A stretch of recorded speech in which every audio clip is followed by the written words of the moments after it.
Vamos a ver esta entrevista que le hace Eduardo Bautista a Irvine Welsh, uno de los grandes invitados de la Feria Internacional del Libro en esta edición. Veamos.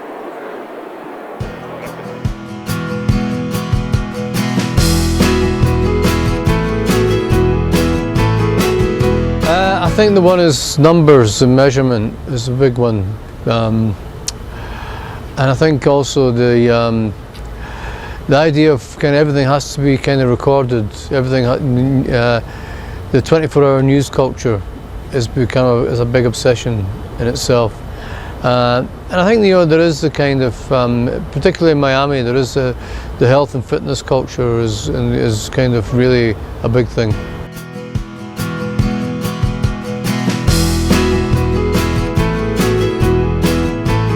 It's like it's to do with we've embraced individualism as a cult. It's all it's to do with our economy and sort of the neoliberal kind of ideology that the individual is sovereign, and it's like it leads to a kind of almost mentally dysfunctional narcissism, and I think that everybody's kind of it's tougher for women because they get it more, but I think it's become increasingly an issue for men too, so this kind of idea of striving for a perfection is almost a kind of a mental illness and a kind of pathology in itself.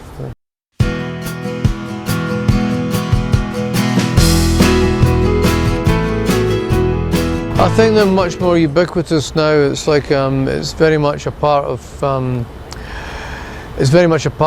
drugs are very much a part of this whole transition between into a non-work world, because basically all the employment and educational prospects has been taken away from kind of poorer areas. I mean, you see it with like housing schemes in Scotland and the north of England have all kind of there's no employment there, so the economy is a drug economy. In rural America, the farming has kind of collapsed basically, so the economy there is crystal meth. It's a drug economy. So drugs always win by default. When there's nothing else, drugs will come in and take the place of that. So we've moved into, because we've not managed the transition into post-capitalism, we have all these kind of things that are happening now, and it's like the downside of it is the sheer ubiquity of drugs, which people take not just as a means of enjoyment, but as a means of kind of anesthetizing themselves from the kind of all the turbulence and all the poverty that's around them.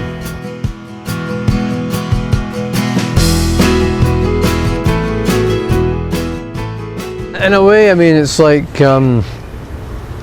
there's I think everybody who's young needs compelling drama in their life, and I think that in a very, very mundane way, I think that people join, like Muslim kids join ISIS in much the same way that poor white kids join the army, or they join football hooligan gangs, or so I think it's just something that gives life compelling drama. There's not a lot that does really now, so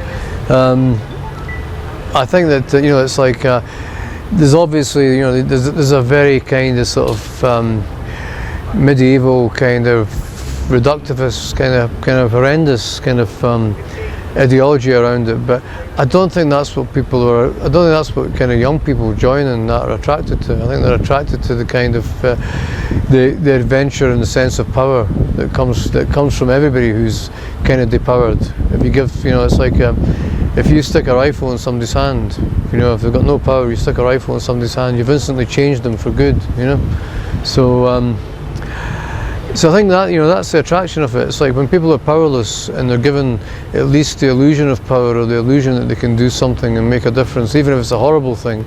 I think that they get it, and it's like kind of younger people kind of they don't understand mortality in the same way. That's why.